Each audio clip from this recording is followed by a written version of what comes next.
Lo pasé a mi recámara. Me abraza y me dice, me siento en el borde. Las Poquianchis, el reino sangriento de las hermanas del infierno. Imagínate un cuchillo oxidado cortando carne joven, sangre salpicando el suelo mientras 4 hermanas ríen sobre un montón de cuerpos destrozados. En los años 50 y 60, en el corazón de México, Delfina, María de Jesús, María Luisa y Carmen González Valenzuela, las Poquianchis, no solo mataron, trituraron vidas, arrancaron almas y dejaron un rastro de más de 90 cadáveres, hasta 150, pudriéndose en fosas que aún apestan a muerte. Esto no es un cuento suave, es un festín de sangre y barbarie que te va a helar las entrañas. Si tienes el estómago para ver cómo estas bestias devoraron todo a su paso, sígueme ahora. Deja tu comentario con lo más macabro que imagina y comparte este video con alguien que no tenga miedo de mirar el abismo. Jalisco y Guanajuato, mediados del siglo XX. Mientras el mundo bailaba al ritmo de la posguerra, estas 4 hermanas forjaban su propio reino de pesadilla. Nacidas en El Salto, Jalisco, en un hogar donde su padre, un alguacil sádico, las obligaba a ver cómo ejecutaba a criminales, las Poquianchis crecieron con la violencia cosida en la piel, pero no eran víctimas, eran monstruos en gestación. En los 40, Delfina, la mayor y el cerebro del grupo, abrió su primer burdel, Guadalajara de Noche. No era un lugar de placer, era una trampa mortal. Con sus hermanas como cómplices, secuestraban niñas de 12, 13, 14 años de rancherías pobres. Les prometían trabajo como criadas, pero las arrastraban a un mundo de cadenas, golpes y clientes con manos sucias. Apenas 13 años, fue raptada mientras llevaba agua a su casa. Sus padres nunca volvieron a verla. Testigos dicen que la vieron en el burdel, con el rostro amoratado, sirviendo tragos con manos temblorosas. Días después, su cuerpo apareció en una fosa, con los ojos arrancados y la lengua cortada. No era un castigo, era un mensaje. Las Poquianchis no toleraban llanto ni resistencia. Si gritabas, te callaban con sangre. San Francisco del Rincón se convirtió en su fortaleza. Allí, en un rancho polvoriento, las chicas estaban encadenadas como ganado. Les daban una tortilla rancia y un puñado de frijoles al día, mientras las hermanas se pavoneaban con joyas compradas con su sufrimiento. ¿Embarazada? Te abrían el vientre con un cuchillo oxidado y tiraban al bebé a los perros. ¿Enferma? Te dejaban morir de hambre, con las ratas royendo tus pies antes de que exhalaras el último aliento. Pero lo peor venía cuando cumplías 25 años o cuando dejabas de ser útil. Las Poquianchis tenían un ritual para las viejas. Entregaban a las chicas a Salvador Estrada Bocanegra, apodado El Verdugo, un hombre con ojos vacíos y manos que apestaban a muerte. Te encerraban en un cuarto sin luz, sin agua, sin esperanza.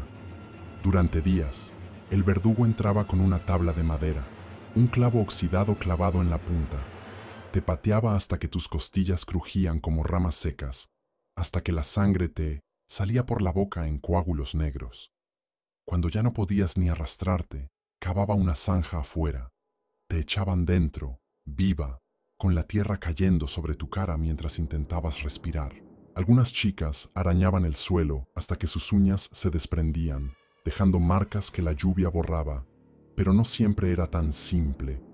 A otras las quemaban con planchas al rojo vivo, dejando la piel como cuero chamuscado, o las arrojaban desde la azotea del rancho, sus cuerpos reventándose contra el suelo como fruta podrida. Una sobreviviente, rescatada en 1964, contó algo que pocos saben. A veces, las hermanas obligaban a las niñas a patear a las más débiles hasta matarlas. Era un juego, dijo, con la voz rota.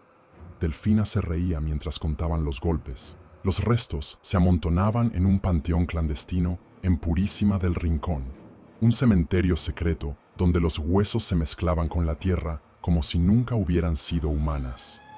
Y los bebés. Ay, los bebés. Si una chica paría, el niño no duraba. Lo arrancaban de sus brazos y lo aplastaban contra el suelo, o lo asfixiaban con trapos sucios. Pero hay un detalle que no muchos conocen. Un niño sobrevivió. Por un tiempo. Lo guardaron como trofeo, lo golpearon por diversión y planeaban venderlo a un cliente enfermo que pagaba por experimentos. Cuando lo encontraron, tenía las piernas rotas y los ojos hundidos de tanto llorar. Nunca se supo quién lo compró o si sobrevivió a lo que le esperaba. Las Poquianchis no actuaron solas. Tenían un séquito de demonios. Francisco Camarena, el chofer que cazaba niñas como si fueran presas. A policías y políticos con sexo y dinero, asegurándose de que nadie tocara su imperio. Pero en 1964 se abrió una grieta. Catalina Ortega se escapó. Flaca, con las muñecas marcadas por cadenas, corrió hasta León y vomitó la verdad ante la policía. El 12 de enero, las autoridades irrumpieron en el rancho. Encontraron 17 mujeres demacradas, niños famélicos y fosas. Decenas de fosas, cráneos partidos, manos cortadas, torsos podridos. El olor era tan denso que los oficiales vomitaban mientras cavaban. En los registros policiales de 1964, un detalle escalofriante pasó casi desapercibido. Las hermanas guardaban un libro de cuentas macabro, escrito a mano por Delfina, donde anotaban no solo los nombres de las víctimas, sino cómo también murieron y cuánto rendían antes de ser desechadas. Encontrado entre escombros del rancho, el cuaderno tenía páginas salpicadas de sangre seca y dibujos rudimentarios de cruces junto a algunas entradas, como si marcaran un ritual privado. Los investigadores creen que este libro era más que un récord, era un trofeo, una obsesión que las hermanas revisaban mientras planeaban su próximo golpe. ¿Quiénes eran estas bestias? La IA en 2025 no puede darles vida, pero sí desenterrar su mente. Delfina, la líder, era una tirana de ojos fríos que dormía con un rosario tras ordenar matanzas. María de Jesús, la menor, tenía un placer sádico en los abortos forzados, clavando agujas en las chicas mientras canturreaba. María Luisa, Eva la piernuda, seducía a los clientes antes de traicionarlos.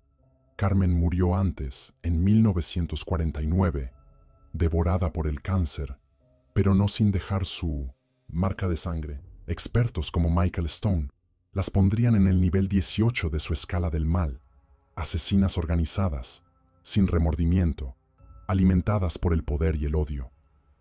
Sugiere algo más. Sus cartas y notas, analizadas hoy, muestran una obsesión con los números, como si contaran cada muerte como un trofeo. ¿Qué las hizo así? En 2025, expertos como el Dr. Adrian Rain, pionero en neurocriminología, y la psiquiatra Helen Morrison, especialista en asesinos seriales, han usado técnicas de vanguardia para entender a mentes como las de las Poquianchis. Rain, con escaneos cerebrales simulados basados en perfiles históricos, sugiere que Delfina pudo tener un lóbulo frontal dañado, apagando toda empatía y encendiendo una seda de control sádico. Morrison apunta a un trastorno psicopático extremo, potenciado por un trauma infantil compartido. El padre que las golpeaba y las exponía a ejecuciones las deshumanizaron, convirtiendo el dolor en placer. La IA moderna, analizando patrones de comportamiento, detecta una tríada oscura amplificada: narcisismo, maquiavelismo y sadismo, que las llevó a ver a sus víctimas como objetos, no como personas. Pero hay más. Su unión como hermanas creó una dinámica de culto, un pacto de sangre donde cada una alimentaba la locura de la otra, un ciclo de violencia que solo la muerte pudo mameluco. El juicio fue un circo macabro. Delfina y María de Jesús, atrapadas, negaban todo con sonrisas torcidas. María Luisa huyó, pero la atraparon después.